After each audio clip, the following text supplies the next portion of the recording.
She didn't bring a lunchbox that bragged. No sparkling thermos, no artisanal bento, no glittery fork tucked into a velvet sleeve. She had a slice of bread wrapped in a neat square of wax paper and a clear bottle of water that still had the label half torn off from the last time she used it. That was it.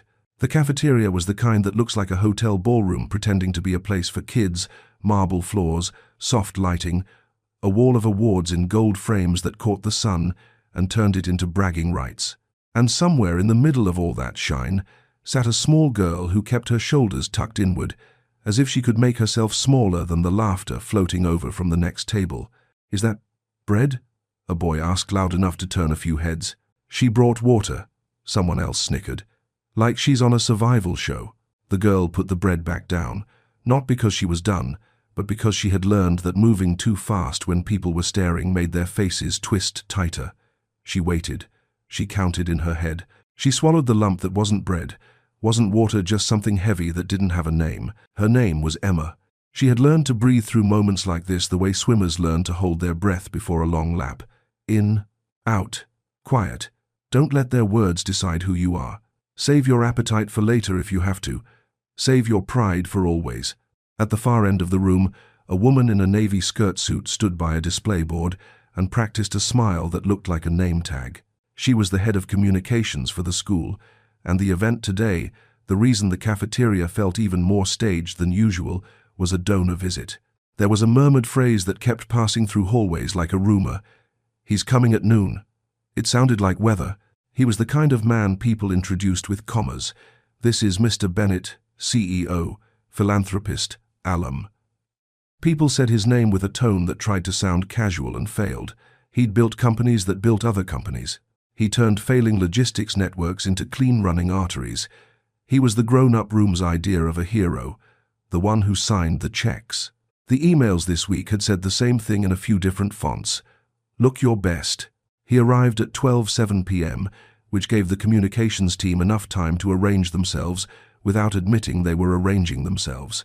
There wasn't a red carpet, but the air felt like one. Emma didn't know the schedule. She only knew the rhythm of lunch, the way noise came in waves, the way her table at the edge felt like a little island where the water was cold. She had learned to like the crust first, save the soft part for last. Small wins. At another table, 3 girls leaned together like petals and whispered while glancing over their shoulders.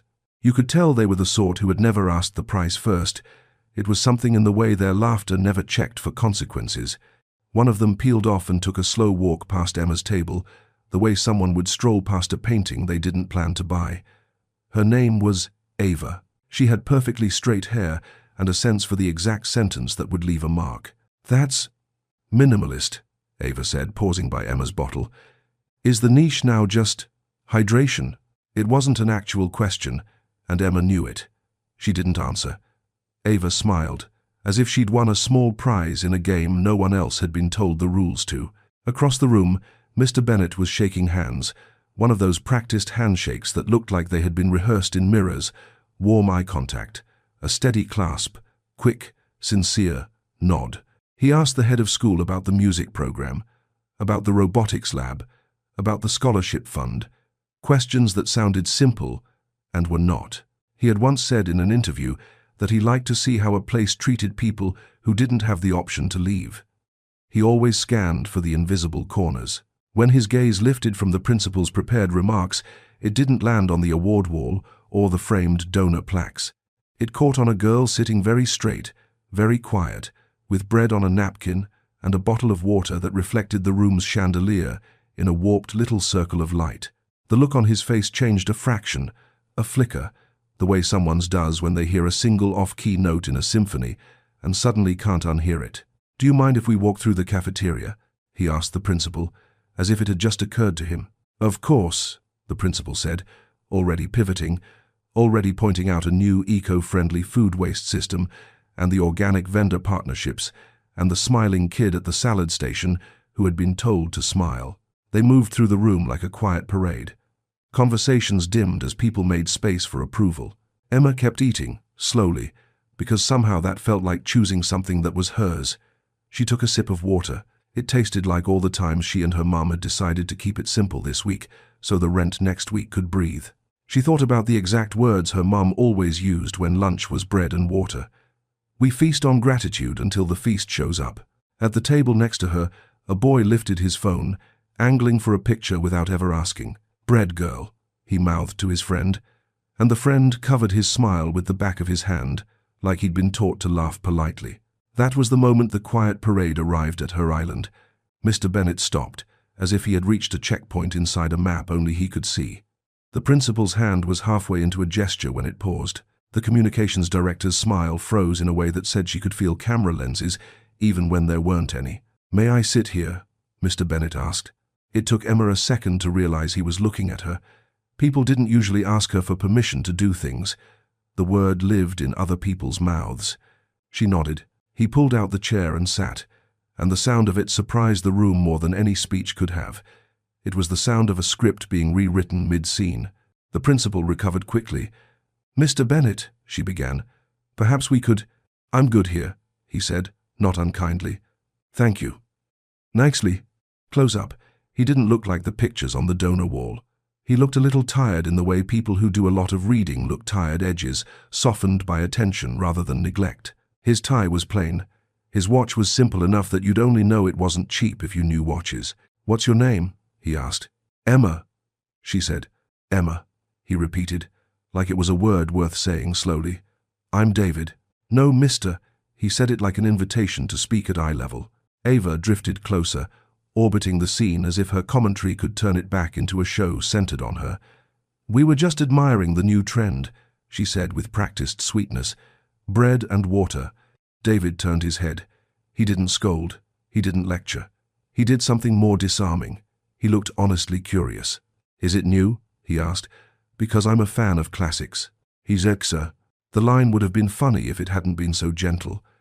Ava blinked, like someone had turned down the volume on a soundtrack she had chosen. "Emma," David said softly, turning back, "may I join you for lunch?" She glanced at her bread, at his suit, at the whole theatre of it, and then she nodded again. She broke the bread in half and placed a piece on the wax paper, a small ceremony of welcome. He accepted it gravely, like she had passed him something ceremonial. He took a bite. It was bread, flour, water, salt. He chewed as if he was reminding himself what the essentials taste like. "Good," he said, and then, more quietly, "Thanks." He stepped and— Conflation. Around them, the cafeteria had learned to pretend not to stare while staring. You could feel the laundered weight of attention in the cushions of silence between words. "Is this your usual lunch?" he asked. She could have lied. She could have made it into a trend or a choice or a cleanse. But pride, the kind she and her mother kept in a glass jar labeled for emergencies, was a strange thing. It made honesty feel like a kind of wealth. "Sometimes," she said. "My mom says we're saving for important things. Rent and time and the future." He nodded, like she had said the most reasonable thing in the world. "Sounds like you two are good at math." She smiled, despite herself. "We're good at lists," she said. "We write everything down.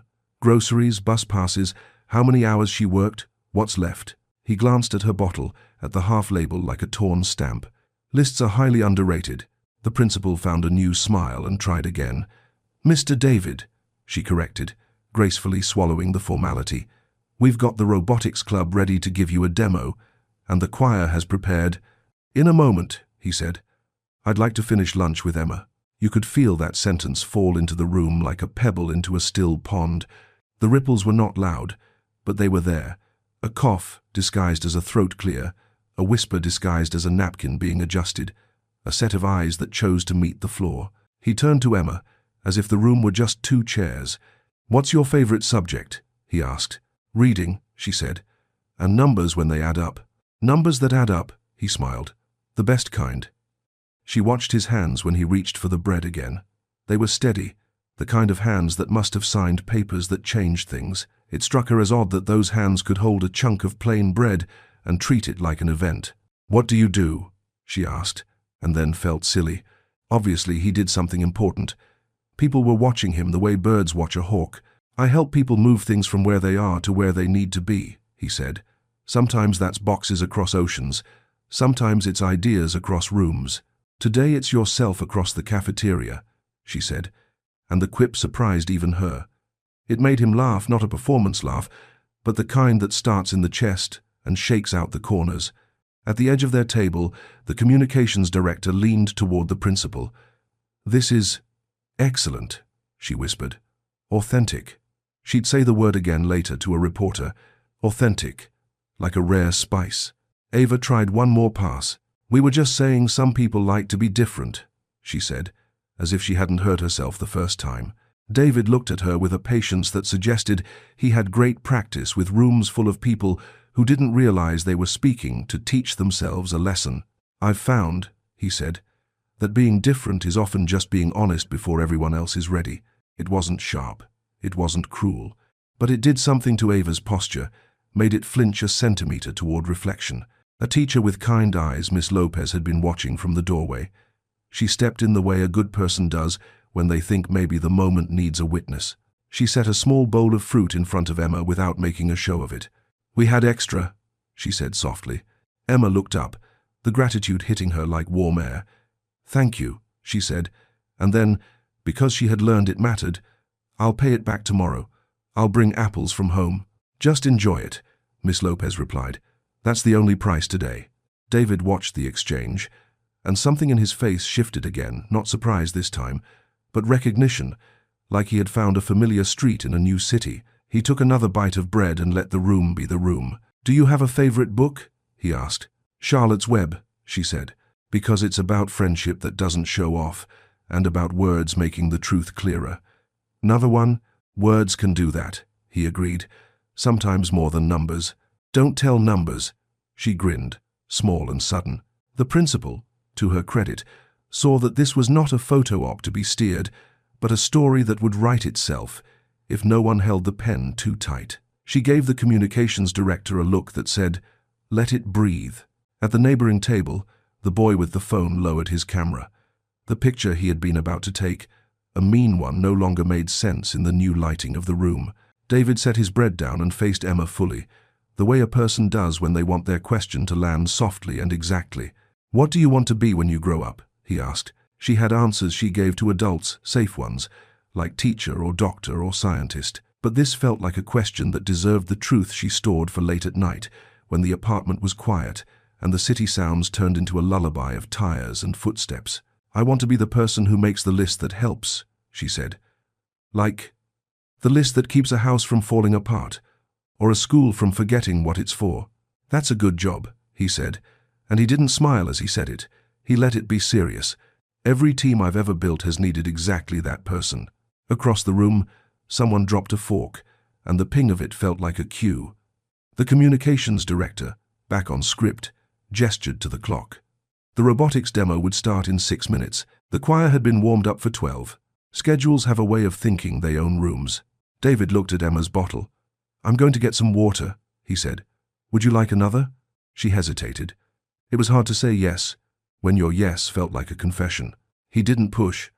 "I'll grab one for myself," he said, standing, "and if a second water happens to show up, we can pretend it's for the table." These all the doing very into humanity was servilian at one. He walked to the drink station the way he had walked across factory floors and loading docks and boardrooms, with intention that never quite hardened into hurry. People watched him there too, but differently. There was a small thing he did that no one expected he paid. He slid a few bills into the donations jar and didn't look around to see if anyone had noticed. When he returned, he set a second bottle down as if it had always belonged. Emma murmured, "Thanks," so quietly it barely cleared the rim of the table, and yet it landed. "Shall we go see robots make art out of math?" he asked.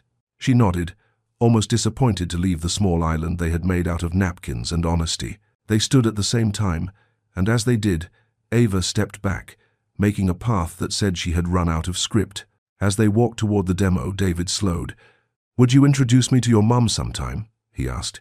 "If you'd like. Anyone who raises a person who can answer a question like that. I'd like to learn from her list." "Tenston," Emma blinked. The cafeteria lights felt different, warmer, as if someone had turned down the color temperature. "She works a lot," Emma said, "but maybe after her shift." "After her shift," he repeated. "That sounds like a good time to meet someone honest. And the letter things that is Ben's with 9." And the leather things the soups of million been from with Bas. They reached the robotics table, where a trio of kids launched into a proud explanation of axle ratios and torque, and how they'd burned out a motor last week, but rebuilt it stronger. David listened like each sentence was a map. Emma stood beside him, and for the first time in weeks, the space around her felt like it was opening rather than closing. Somewhere toward the back of the room, Miss Lopez caught Emma's eye and gave the smallest nod, the kind that says, "Keep going," the kind you put on your list under reasons. For the next 15 minutes, Emma watched gears interlock, wires hum, and numbers become motions. She liked it. She liked it because it made sense, and because it didn't care what your lunch looked like. The robot only did what the math said it should do. There was a fairness to it that felt like a promise. When the demo ended, the choir began. The first notes were timid, and then found their courage. David stood still, bread finished, water half gone, gaze steady. He wasn't thinking about the press release. He wasn't thinking about the dollar signs on the pledge sheet. He was thinking about a girl who wanted to make lists that help, and a mother he hadn't met, and the simple fact that a table had become a place where dignity could sit down. Behind them, in the far corner, the head of school murmured to the communications director, "We should do something. With meals. With access." The communications director, who had typed the word authentic into a draft email twice already, surprised herself by saying, "We should do something that doesn't need to be photographed." David didn't hear that part. He was busy noticing the faces in the choir, how the shy ones brightened when the brave ones held the note, how courage is contagious if you let it be. When the song ended, the room applauded, not the polite tap of luncheon applause, but the kind that makes people look at each other and feel like maybe they're on the same page for a page or two. David leaned toward Emma. "Thank you for lunch," he said. "Thank you for sitting," she answered. "Later," he said, as if there would be a later. "Would you walk me to the hallway where they hang the old class photos? I want to see the faces that built this place." "Okay," she said. "And if we happen to pass a door with a broom closet," he added, almost conspiratorial, "remind me to tell you about the time I worked more hours than the clock wanted to admit." "He have arrived into the safe," she laughed, and it felt like finding $1 in the pocket of a coat you borrowed from a better week. As the event moved into its scheduled speeches, David found himself introduced in the way people introduce a person when they think the introduction is the accomplishment. Visionary, innovator, leader. He nodded, the way you nod at a well-set table before you sit down. When it was his turn to speak, he didn't climb the stage right away. He looked back toward the cafeteria tables, toward the island where bread and water had outshone the chandelier. He began with something simple. "Today," he said, "I asked for a seat at the most important table in the room." The matchily has madel noun. No one knew yet that a sentence like that had the power to rearrange furniture inside a school, inside a city, inside however many hearts were willing to take a chair. He paused. The silence leaned forward. "But the story of that table doesn't belong to me," he continued. "It belongs to a student who reminded me what abundance looks like when you measure it in courage." Emma stared at the floor because the floor was steady. Miss Lopez stared at Emma because courage deserves witnesses. Later, after the applause, after the questions, after the polite conversations turned into real ones in corners, David would ask the principal for a list, just one, not the donor list, not the gala guest list, a different kind. "Give me the names," he would say quietly, "of students who are carrying more than they're being asked to show." But that was later. For now, in the hour that still belonged to a cafeteria and a girl with a wax paper napkin, there was only this. A man whose job was moving things, recognizing the most important thing to move in that moment was a chair, and a girl who had learned to make a meal out of gratitude, discovering that sometimes gratitude sits down beside you and brings water for the table. And that was how the room began to change, without a spotlight, without a script, with bread and water and a seat. After the speeches, the school loosened its tie. Teachers stacked programs. Students drifted in slow, excited circles. Parents did that polite hover that means they're waiting to be seen. Emma stayed near the edge of the crowd, where the hallway made a quiet pocket between two trophy cases. Her bread and water moment had already become an echo. She could hear it inside the murmurs, the way names get folded into stories before anyone decides if they should. Ava and her orbit passed by, hushed but not harmless. "I mean, it's not that deep," one girl said. He just sat down. It's branding, another replied. Authentic, but like curated authentic. Niche, Ava added, as if she'd coined simplicity and put it in a jar. He knows what plays. Three the respided the match never accepted. I restilled a night. Emma stared at the floor tile where a corner had chipped. She wasn't angry, anger felt too expensive for a Tuesday, but she wasn't numb either. Her chest felt like a small, steady drum. Beside her, Miss Lopez slipped into the pocket of hallway, a guardian disguised as a person who simply needed to fix a poster. You okay? The teacher asked, eyes kind, voice softer than the buzz of the fluorescent lights. I'm not hungry anymore, Emma said, not sure if it was a brag or a bruise. Some lunches feed other things, Miss Lopez said. You looked brave. Emma shrugged. He looked normal. Good men usually do. Miss Lopez smiled. The costume is in what they choose. The read and the batters 9 is knotting by the braces, is knotting flam. Across the atrium, David was answering the sort of questions people ask when they want a headline to dress itself. What inspired your philanthropy? Do you think grit can be taught? Is there a secret to leadership? He answered like a person who had run out of interest in cleverness and had come back to the sturdy furniture of the obvious. Pay attention, he said once. Say thank you. Build systems that don't need you to hover over them. Don't forget where you started. And when the numbers don't add up, don't force the story, fix the math. The principal approached with that careful choreography. Educators learn respectful, grateful, a touch anxious. David, she said, if you have time, the board would love a few minutes in the library.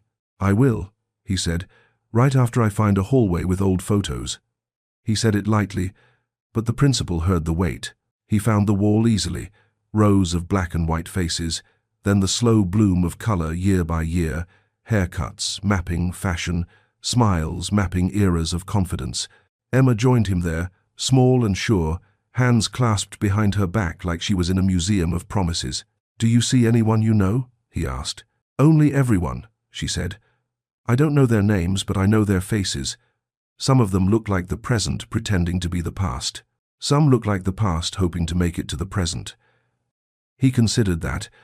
I used to stare at my class photo and think, what if a person like me doesn't belong in a place like this?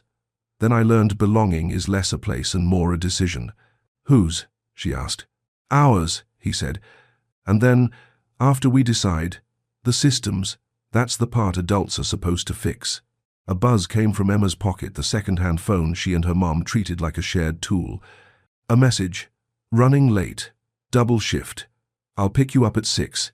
Eat something good if you can. Proud of you always. Emma smiled at the initials. Her mom signed like a busy person who still took time to bless the page. Your mom? David asked. Emma nodded. She's working the store and then the diner. 2 jobs, he said. That's 3 jobs when you count the worrying. Sometimes she worries in lists, Emma said. It helps. Would it be all right if I met her later? Briefly. Outside. No stage. He said it like a request, not a plan. Emma hesitated, measuring risk the way she measured bus routes. She's shy around suits. I can be more sweater than suit, he smiled. And I'll bring no one. She thought of her mum's tired smile, the way it still made home feel like a soft lamp. Okay, she said. Our bus stop has a bench. The wood is splintery, but the sunset is free. Best price, he said. News travels in schools like it does in small towns faster than official channels, carried by breath.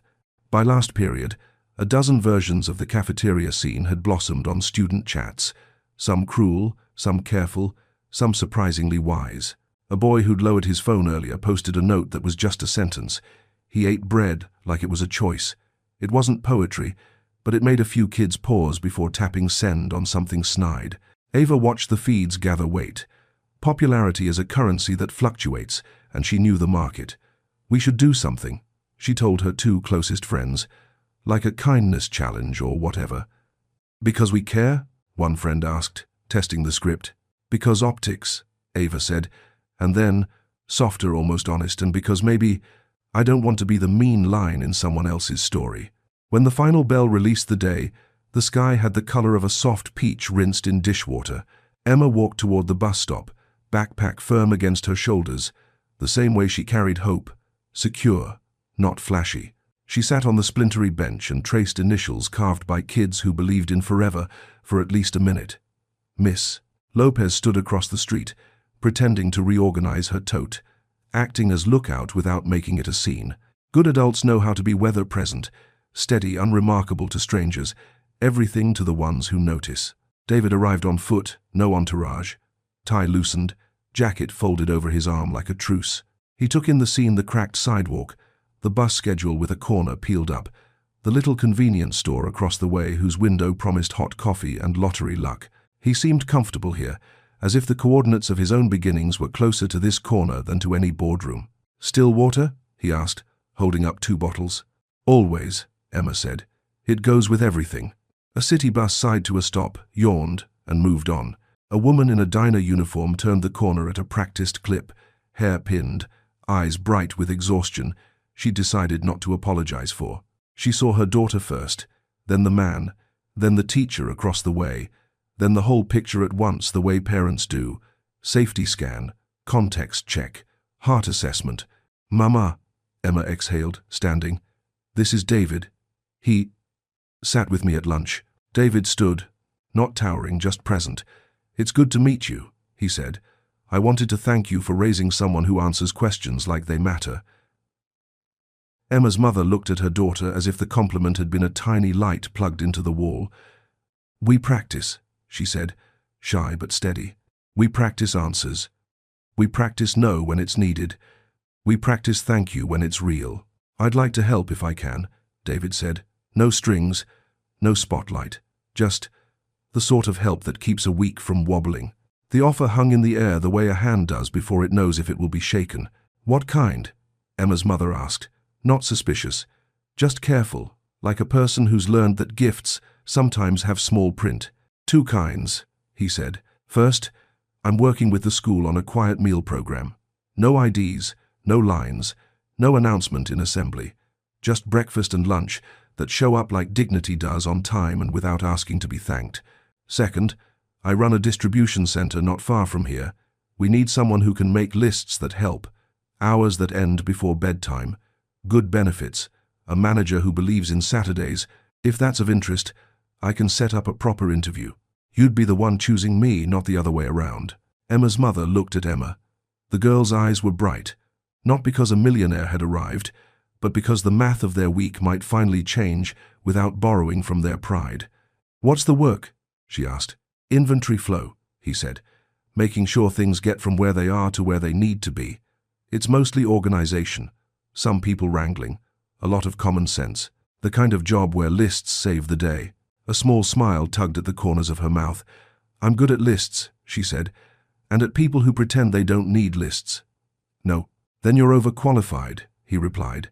They stood in the soft evening, 3 people holding the edges of a possible future, like fabric that might turn into a tablecloth if you trusted it. Across the street, Miss Lopez pretended to check the weather on her phone and blinked away happy tears, like someone who doesn't want to embarrass the weather. "May I walk you both home?" David asked. Emma's mother weighed the ask against the map of safety routes she kept in her head. "Halfway," she said, "to the corner by the mural. From there we're good." "Halfway is perfect," he said. As they walked, Emma pointed out small landmarks that mattered to children and the grown-ups who remember being them. The tree that drops helicopters in spring, the cat that lives in the laundromat window, the mailbox that sometimes eats letters and sometimes returns them like magic. David listened as if he were touring a capital city. Every block had policy in it. Every corner had a budget and a vote. By the mural, a cascade of bright hands overlapping like a quilt, they paused. The dusk had decided to be generous. It threw pink on brick like confetti that didn't need sweeping. "I'll call the principal tonight," David said, "and a friend who can set up interviews that respect people's time. If it's okay, I'll text Emma to coordinate no suits, no fanfare." Emma's mother nodded. "Okay. And if either of you ever feel this is becoming about anything other than your own choice," he added, looking at both of them in turn, "tell me, and I will adjust. Help should feel like water. It should fit the shape of the need." Emma looked up at the mural and then at him. "Like you did at lunch," she said. "You didn't change the room. You just brought a chair." He smiled. "Chairs are underrated. They said good night the way people do when they plan to say hello again soon." As David turned back toward the bus stop, he saw something he hadn't expected.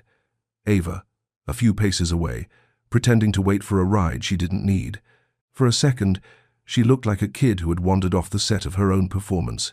"Hi," she said, awkwardly. I wanted to." She exhaled. "I'm sorry." "Me too," he said, surprising her. "For what?" she asked. "For not always sitting where I should have sat sooner," he said. "We're all learning." She stared at the mural instead of at him. "People screenshot forever," she muttered. "It's like, once you're the mean line, you can't undo it." "You can write a new line," he said. "It won't erase the old one, but it will change the paragraph." "How?" Her voice was small in a way that sounded like a beginning. "Start with the person you made small today," he said. "Ask what they need that you can actually give. Not flowers, not a post, time, space, protection. Then do it without telling the internet." Ava swallowed. "Okay." He nodded toward the mural. Hands only look like a crowd when they overlap. She didn't fully understand, but she felt the shape of it. "Okay," she said again, and this time it sounded like a list item with a box next to it waiting for a check mark. Night folded the street into itself. When David reached the bus stop, he sat on the splintery bench and laughed quietly for no one. For everyone, because sometimes the world gives you a seat, and sometimes you take one, and sometimes, if you're lucky, someone honest sits down beside you and teaches you what to do with it. Morning shows up like a receipt. You see exactly what yesterday cost. At 6:40 a.m., the school inbox pinged across dozens of devices with a short note from the principal. It didn't say initiative or pilot or task force. It said, "Breakfast is for everyone. Starting today, warm items and fruit will be available in the cafeteria before first bell. No sign-ups, no check-ins. Take what you need. H." The message was so plain it felt brave. In homeroom, the chatter had shifted. The story had wrung itself out overnight, and what was left was drier, clearer. A few kids who loved to narrate other people's dignity handed the job back where it belonged. Emma walked into the cafeteria to the smell of oatmeal and cinnamon. There was a stack of bowls and a stack of folded notes that simply read, "Good morning." No logo, no signature. Miss Lopez stood by the milk cooler pretending to need a stir stick and actually needing to watch the room breathe. She caught Emma's eye and tipped her head toward the serving line. "You're early," she said. "I wanted to see if good intentions can boil water," Emma replied. "They can," Miss Lopez smiled, "as long as someone turns the knob." On the far side, the communications director hovered in a new role. Less stage manager, more steward, checking if the signs made sense, if the line felt natural, if the quiet stayed intact. Emma took a bowl, added fruit, and sat at a table that didn't feel like an island anymore. As she lifted her spoon, a shadow fell across the edge. Ava stood there, hands behind her back like a child in a painting who's done something very small and very hard. Ava started, stopped, and tried again. "I'm sorry." Emma nodded. She didn't rescue her with, "It's okay," because it wasn't. She let the apology work. "I signed up to restock," Ava added quickly, lifting her hands to show a roll of plastic gloves and a hair tie. "I asked Miss Lopez, not for, like, a post, for, here." "Okay," Emma said. "Thank you." Ava swallowed, looked like a person who had learned overnight that sincerity feels heavier than style. "Also, if anyone says anything today, I got it. Then use it," Emma said, and went back to her oatmeal. After a breath, she looked up. "Sit, if you want." Ava did. People can change their posture before they change their reputation. It's a start. By mid-morning, the principal's office had turned into a kitchen of ideas, quiet clatter, measured heat. David sat in a chair that looked like it had never held a donor before. He'd come without fanfare, wearing a sweater that made him look like somebody's careful uncle. A legal pad rested on his knee, lines already half-filled. "Here's what I'm proposing," he said, "not to the room, but to the problem. An always-on fund, no names attached, to cover cafeteria overages. Vendors get paid, staff get paid, kids get fed. We track usage only as volume, not as identity. If auditors need to see numbers, they'll see bulk. If anyone asks who, the answer's students." The principal nodded. "I can sell that to the board," she said, then corrected herself. "I can tell that to the board. We're done selling." Language matters, David said, pleased. Second, a dignity line at pickup. No different color tickets, no separate doors. If a kid needs a backpack, a coat, a calculator, they walk up and say, "Can I use the list?" Staff knows that's code, not confession. We ring it up against the fund. Done. The communications director sat forward. We don't announce it? We advertise to those who need it, David said, and let the rest of the world find out later, preferably when they notice fewer tired eyes. Miss Lopez, invited in as the adult who knows the weather of kids, added, "We'll need volunteers at odd hours and training on how to hand a thing without handing a story with it." David jotted, then looked up. "I can supply the thing. You'll teach me the handing."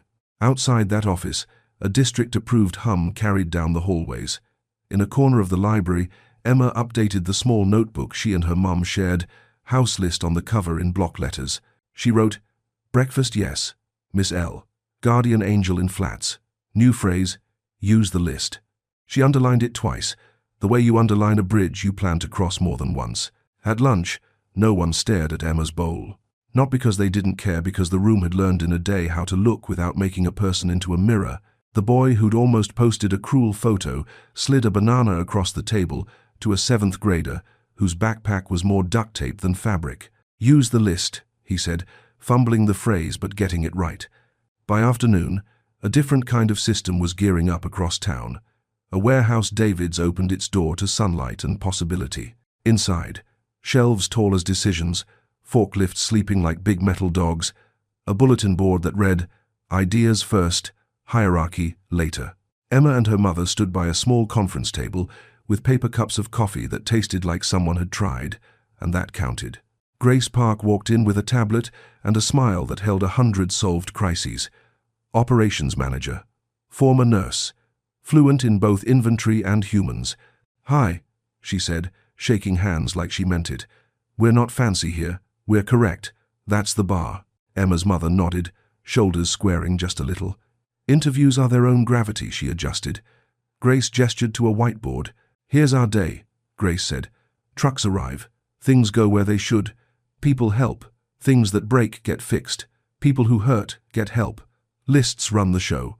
Can you show me a list you've run lately?" Emma's mom pulled out her phone and opened the Notes app.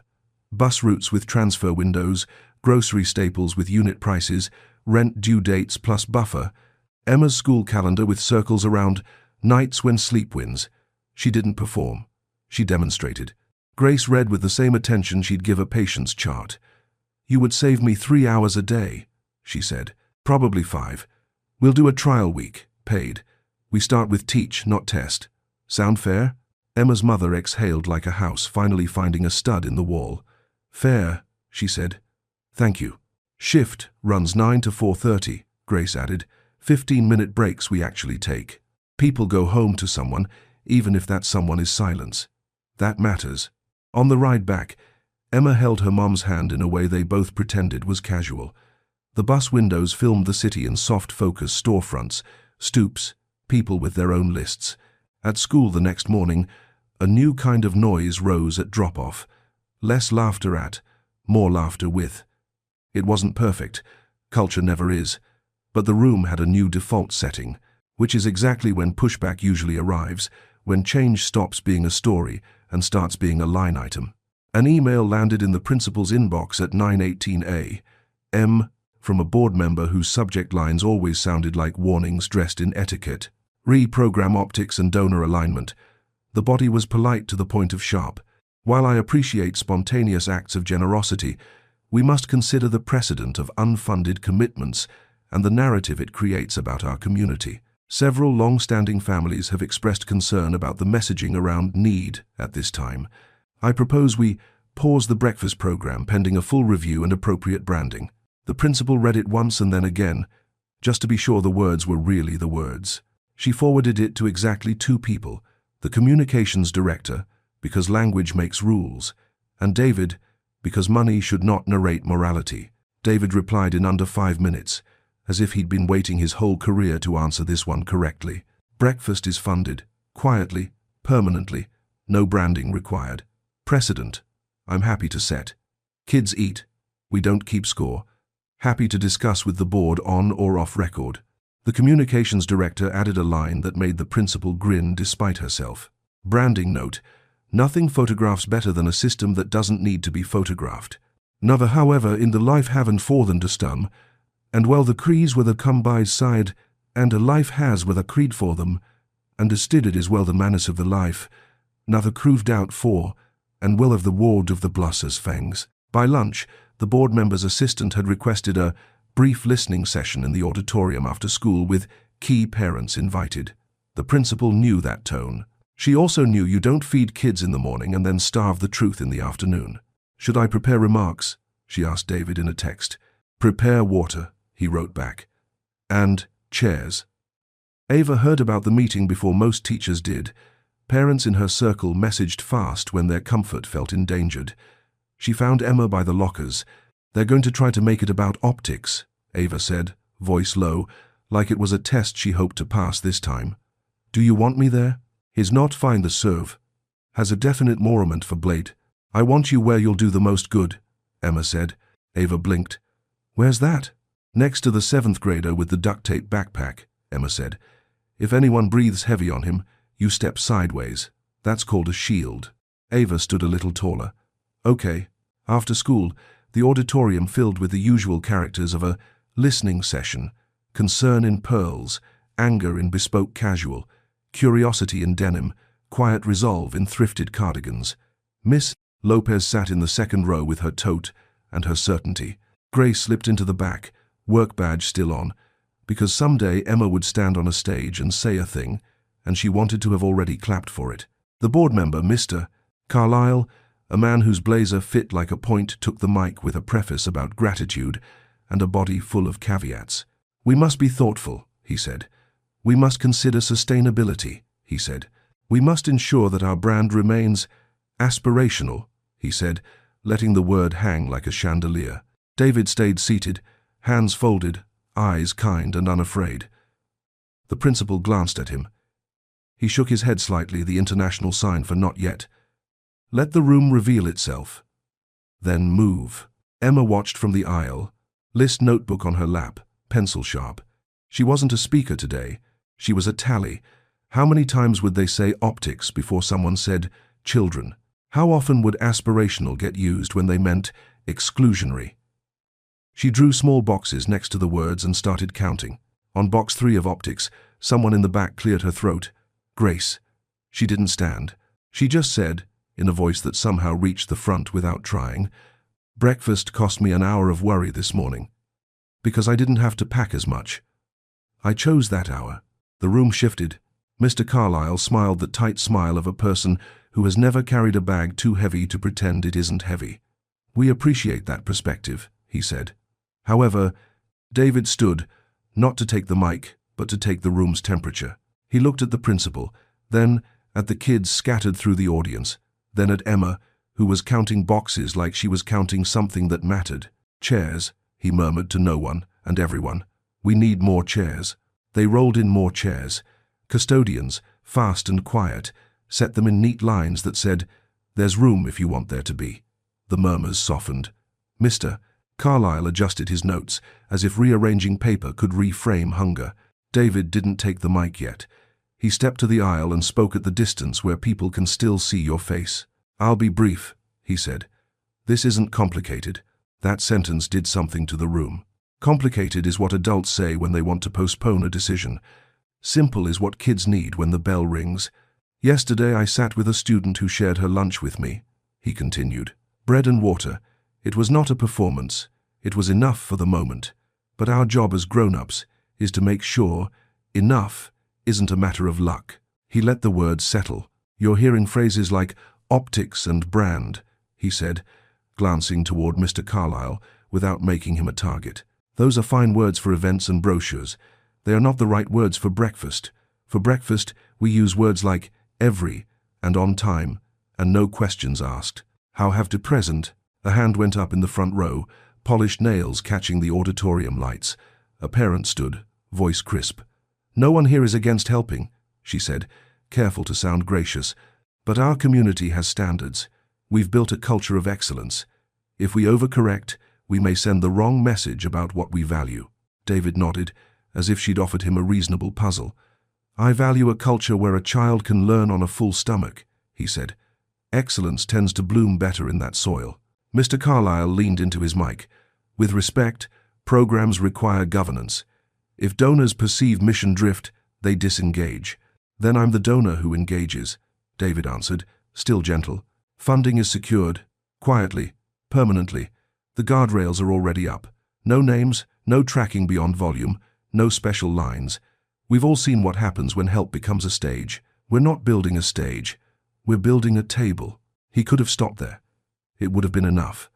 But he added a story the way you add salt, just enough to wake up the truth. When I was 13, he said, I did the math on our pantry and realized the numbers were honest, not kind. A neighbor slipped a bag of groceries onto our porch at 6 a.m. every Friday for a whole year. No note, no signature. I only knew who years later, when I was in a position to ask better questions. He let himself smile at the memory. That lady never once called it charity. She called it keeping the weak in one piece. A small sound, half sigh, half laugh, rippled across the rows. Ava raised her hand. People turned, surprised. She didn't look like a queen this time. She looked like a kid who had decided to use her voice and accept the cost. I was unkind, she said. Yesterday. I'm not proud of it. If we're talking about messaging, here's one. I don't want the younger kids to learn from me the wrong way, to be big. She swallowed. I signed up to restock. Not for clout. For practice. Miss Lopez beamed at her lap, the place she kept exploding gratitude safe from spectacle. David glanced at Emma. She hadn't moved. She was still tallying words. Optics, 4. Brand, 3. Children, 6. Breakfast, 9. The ratio was improving. Mr. Carlyle tried again, the way a person does when they've trained their whole life to win with frames. We can't set an expectation that the school is responsible for all aspects of a child's home life. No one asked the school to be a home, the principal said, voice even, spine steady. We're asking the school to be a school. Schools feed minds best when bodies aren't running on fumes, the communications director added, and from a messaging standpoint, our best signal is function. If the system works, the story writes itself in grades, attendance, fewer nurse visits. That's the only PR I want. A parent in denim, calloused hands, authoritative kindness stood from the middle rows. If you need volunteers at 6 a.m., say it, he said. I open my shop at 8. I can chop fruit between. Grace lifted a hand from the back. We'll train you to hand the apple, not the shame, she said. It's easy once you learn where to look. Where? Someone asked. Genuinely. At the person, Grace said. Not the problem. David finally took the mic, not to elevate himself but to project the details. Here's the structure. I call it the plain system. If you can't explain it plainly, we don't do it. 1. Always on fund. Line item, audited, fed by anonymous gifts. We measure volume served, not who takes it. 2. Dignity line. Phrase is, use the list. Staff are trained. There is no second door. 3. Volunteer cadence. Mornings and closings. Jobs rotate so no group owns generosity. We prevent savior complexes by distributing labor and credit. 4. Feedback loop. Students and staff meet monthly to adjust. Not a task force with a logo. A working group with a calendar. 5. No marketing. If this ever becomes a photo op, we're off course. The only metrics we publish are operational. Fewer tardies, fewer nurse visits, improved reading times. That's it. He paused. If anyone has a principled objection to any of that, I'm listening. Silence. Not because dissent had been crushed, because specifics had replaced fog. Mr. Carlyle tried to pivot. What about sustainability? Leadership changes. Donors change. Markets shift. Then we build it into the budget, the principal said. Quick now, like a runner who'd found the pace. We stop treating breakfast like a gala project and treat it like the lights. A few heads turned, impressed. Courage can be contagious in adults too. The parent with the pearls raised her hand again, but softer this time. What if a child takes advantage? She asked. Loads up, wastes. David nodded. Then we address behavior like we address any behavior, kindly, consistently, without turning the incident into a referendum on the program. We don't dismantle a bridge because someone once danced on it. Laughter, relieved and real. Emma closed her notebook. She had marked the moment children had finally outnumbered Brand by a mile. She looked at Mr. Carlyle, who was recalculating in public. He wasn't a villain. He was a habit wearing a blazer. Habits can change when rooms do. The principal stepped back to the mic. "We're proceeding," she said. "Breakfast continues. The dignity line starts Monday. Volunteers can sign up outside with Miss Lopez. If you've got money, give it. If you've got hours, share them. If you've got influence, use it to make this boring in the best way." Applause rose, the kind that starts in hands and moves up into faces. Mr. Carlyle clapped too, slowly at first, then like a man who'd remembered he was allowed to agree with good things he didn't invent. As the auditorium emptied, small scenes bloomed. The denim parent and the pearl parent signing the same volunteer sheet. Teenagers making plans to slice oranges. A custodian accepting thanks like a professional who knows the building better than any board member ever will. David found Emma in the aisle. "How did the math look?" he asked. "Better," she said. "We changed the units." "What are they now?" "People," she smiled. "Best unit," he said. Outside, the afternoon light poured itself over the steps. Ava stood there, waiting. When Emma reached her, Ava held out a small item wrapped in tissue. "It's silly," she said, "but I wanted to fix a corner I chipped." Emma unfolded the tissue. Inside was a simple lunch bag canvas, sturdy, embroidered with a tiny list icon, 3 lines and 3 checkboxes. No brand, no brag, just a symbol for a person who plans. "It has a pocket for notes," Ava added, words tumbling. "For your house list." I asked Miss Lopez what would actually help. Emma traced the stitches. They were straight, careful. "Thank you," she said. "That helps." Ava exhaled. "Okay." They didn't hug. They didn't take a selfie. They just stood in a new kind of quiet, one that felt like the pause between 2 chapters when you know the story has turned toward its better self. That evening at the warehouse, Grace posted a handwritten sign above the time clock. "Breaks are real. Drink water." Beside it, another.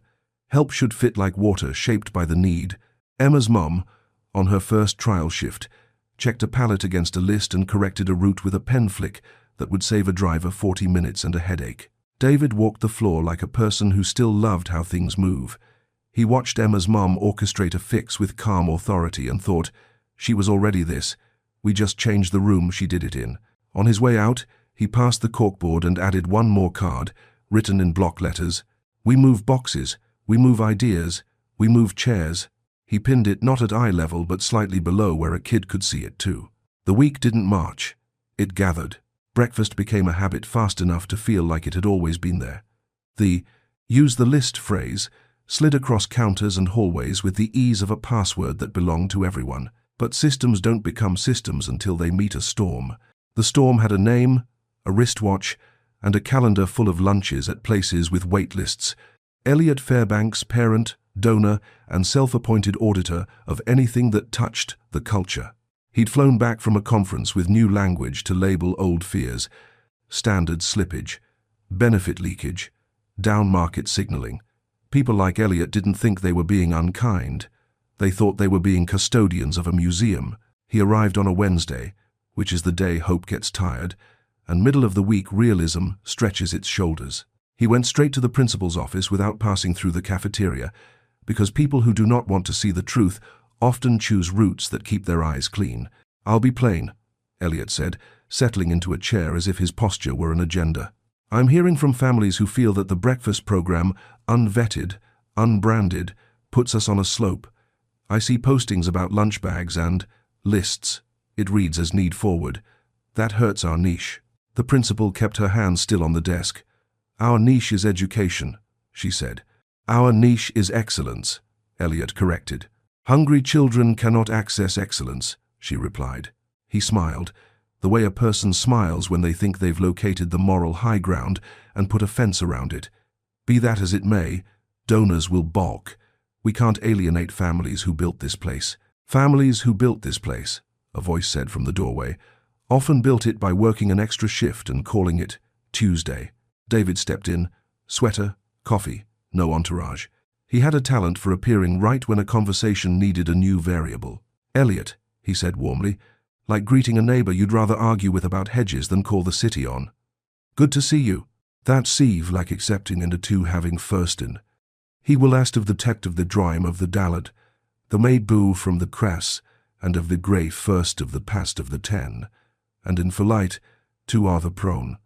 The itated dispirited of the dallad, they share his bedick, and of the wave the doer of the past of the prife. David, Elliot nodded, I was just explaining the governance issues at stake.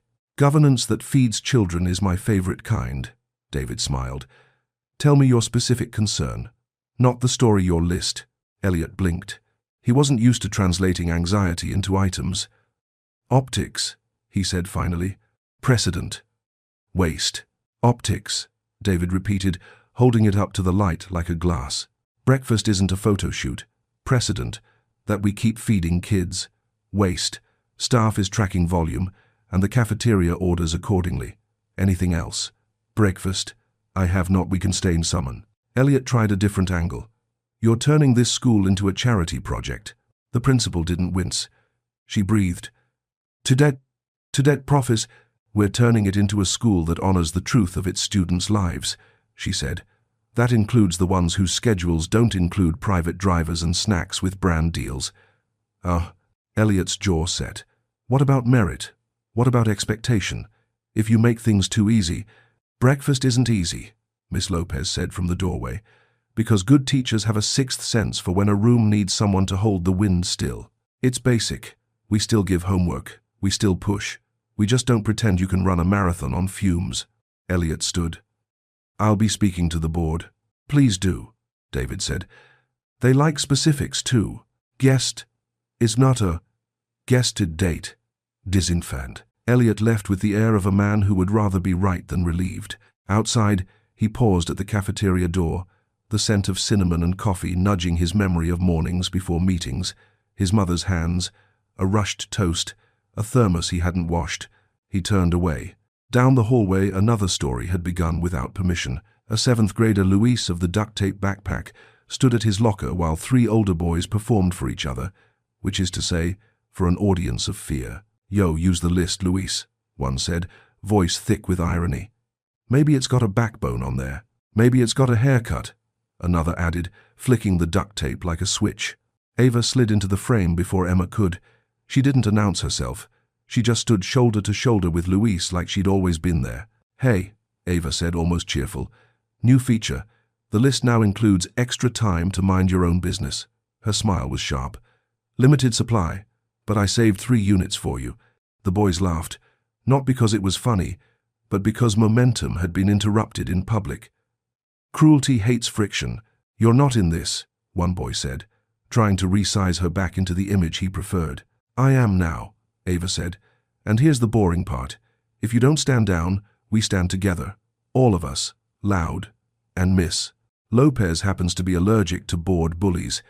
It makes her assign community hours. Miss Lopez, who did indeed have a strong reaction to boredom dressed as meanness, appeared like a well-timed weather pattern. Everything okay? She asked, light but anchored. The boys shrugged, tried out a few exit lines, and chose one that saved face with minimal loss. They left. Luis exhaled. Duct tape held. Thanks, he said to Ava, stunned at hearing the word come out of his own mouth in that direction. Practice, she said, a little breathless, a lot decided. She turned and caught Emma's eyes at the end of the hall. They didn't high-five. They didn't perform. They just nodded one list-maker to another. That afternoon, David sent a short email to the board. Happy to host a conversation about sustainability and standards at my facility this Friday. I'll show you what dignity looks like on a loading dock.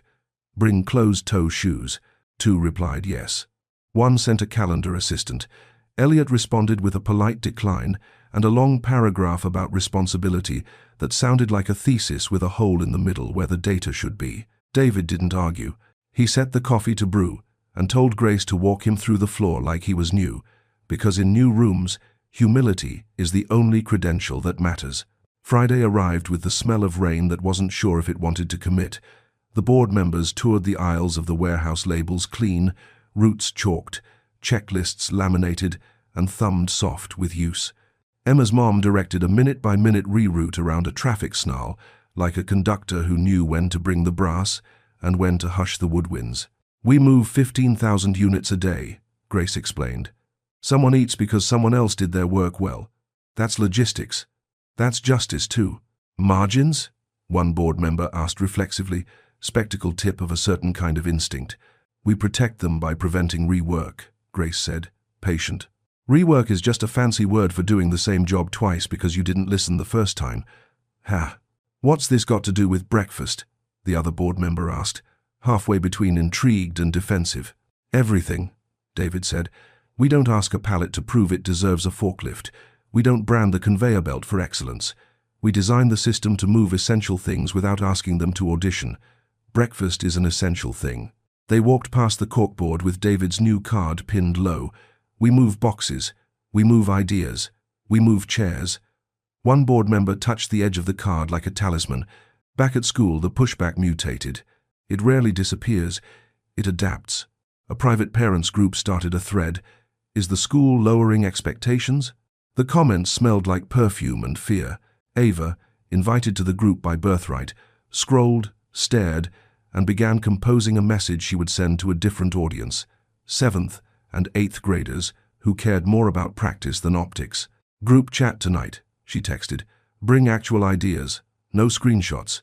We're building boring systems."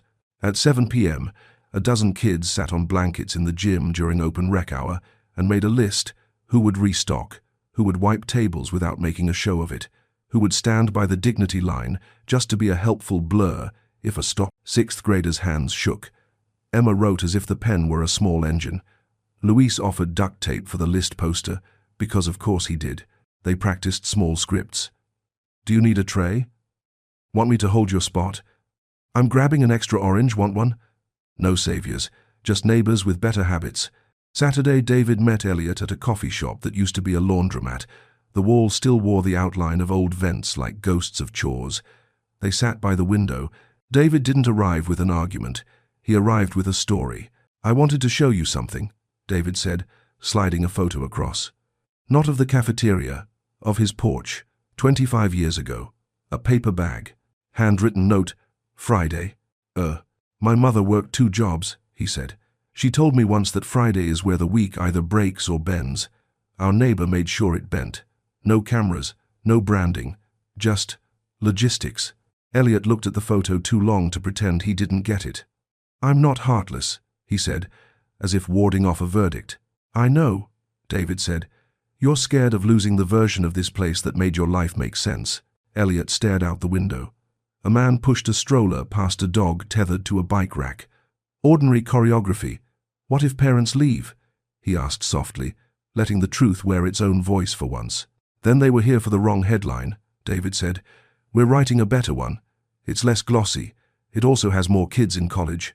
Elliot finished his coffee and set the cup down precisely. "I'm not promising to cheer," he said, "but I'll stop trying to stall the cart while you're loading it." David smiled. Progress. Monday dawned with a chill, the kind that makes metal sing a little when you touch it. The cafeteria line hummed.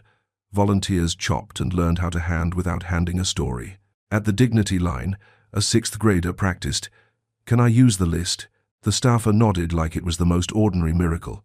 On the wall, a new sign in small letters, "Take what you need, and if you ever have extra, bring it back. We're a circle." At lunch, Emma sat with a tray that looked like everyone else's oatmeal earlier meant she actually wanted the apple now. Ava dropped into the seat across with her own tray and a side of being different the right way. Luis sat, duct tape intact, backpack heavier with not just books but belonging. A figure hesitated at the edge of the table. "Mr. Carlyle. No blazer today. A sweater. Hands empty." He looked smaller without the stage. "I realized I've never eaten in here," he said, almost sheepish. "Thought I'd see if the oatmeal rumors were true. Something the days with the clear. In the devilers 1910s of the times. As with the lother groom of the clue, in tenrit. As with the lother exampled, anding remine. He's a the tasters of the self, and a various days prumus.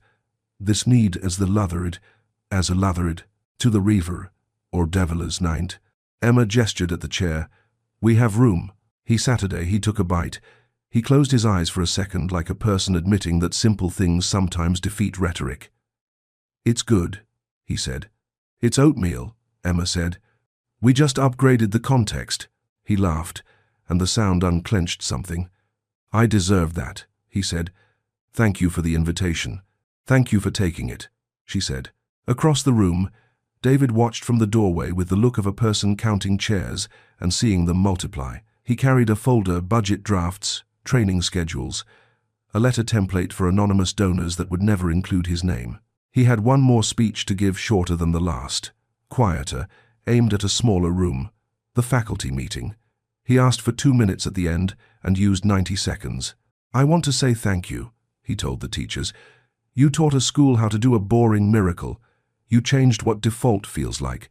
My mother would have called this keeping the weak in one piece."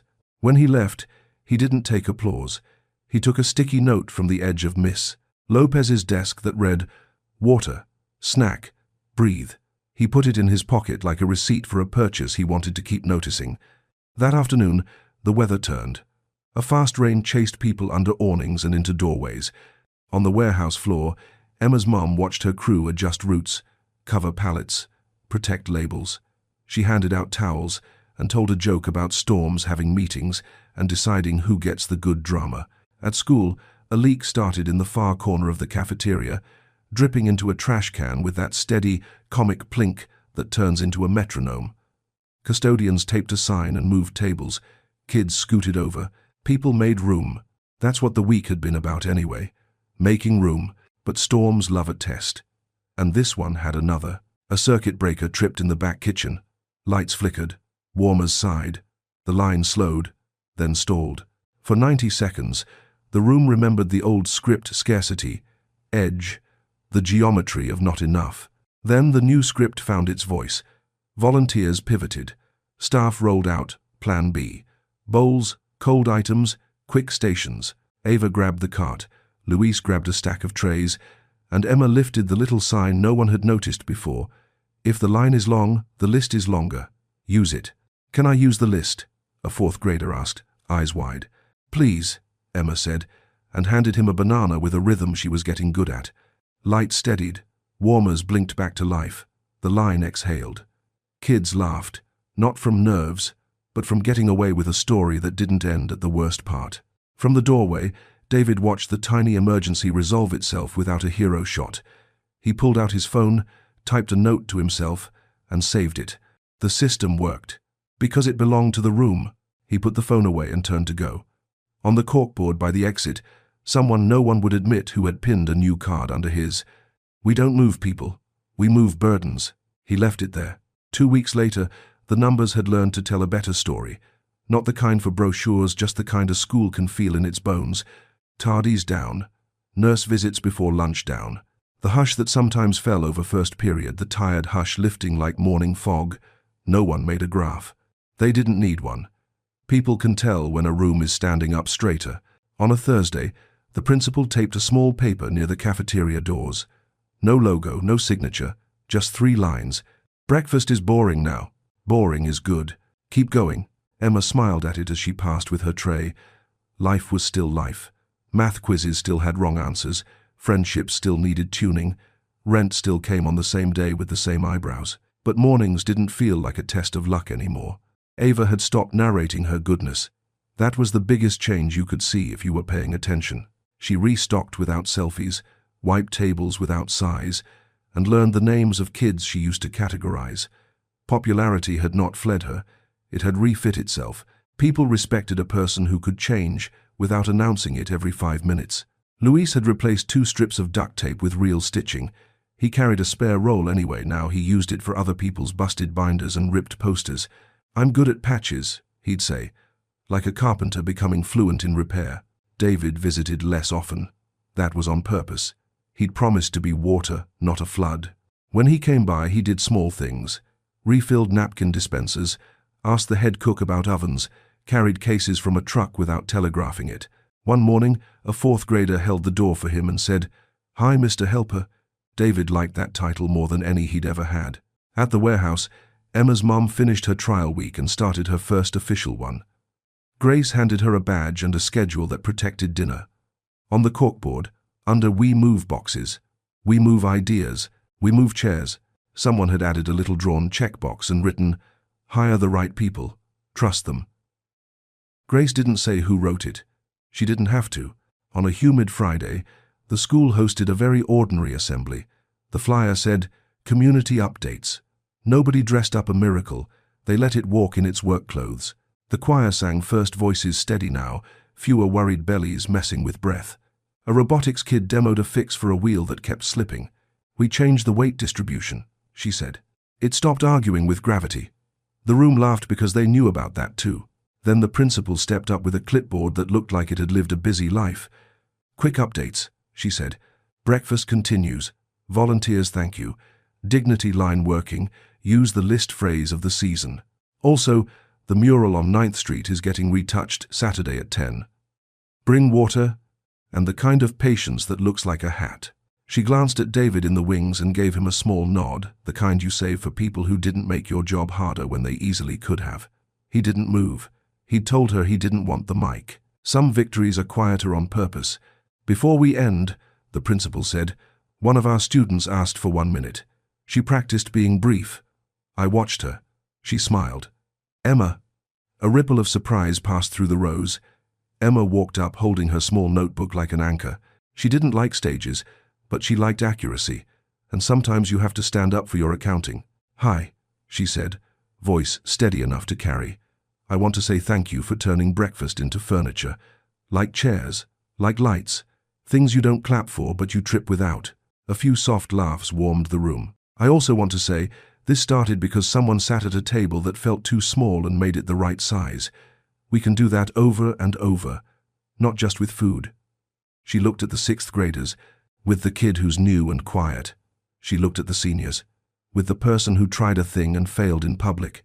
She looked at the staff, with grown-ups who are tired and still show up like a habit. She glanced at her list, then back up. "I used to think dignity was a word you had to carry alone. Turns out, it's lighter when other people help." She nodded a thank you toward the principal and stepped back. No flourish, just the truth, measured and placed. Applause rose like it had learned not to perform and learned how to mean it. In the wings, David put a hand to his face for a second, the way you do when love sneaks up and taps your shoulder in a fluorescent-lit room. After the assembly, people spilled into hallways.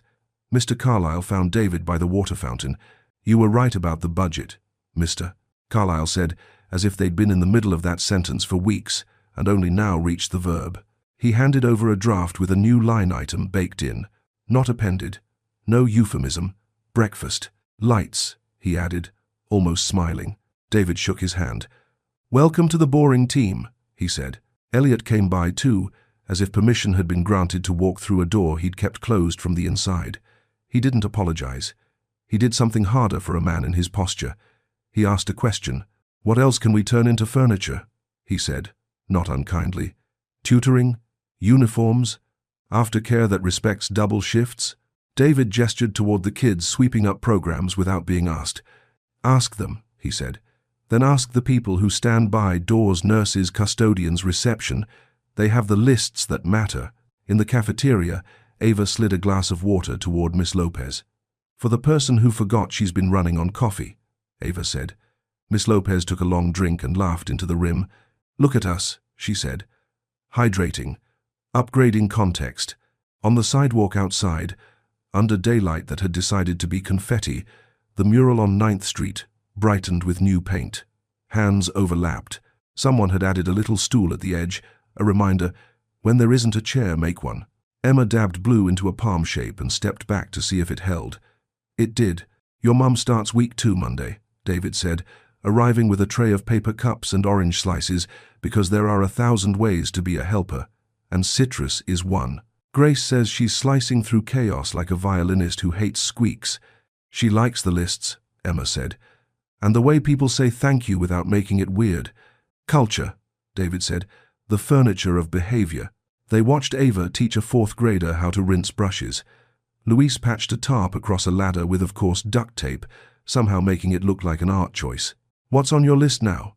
David asked, nodding at Emma's notebook. She opened to a fresh page.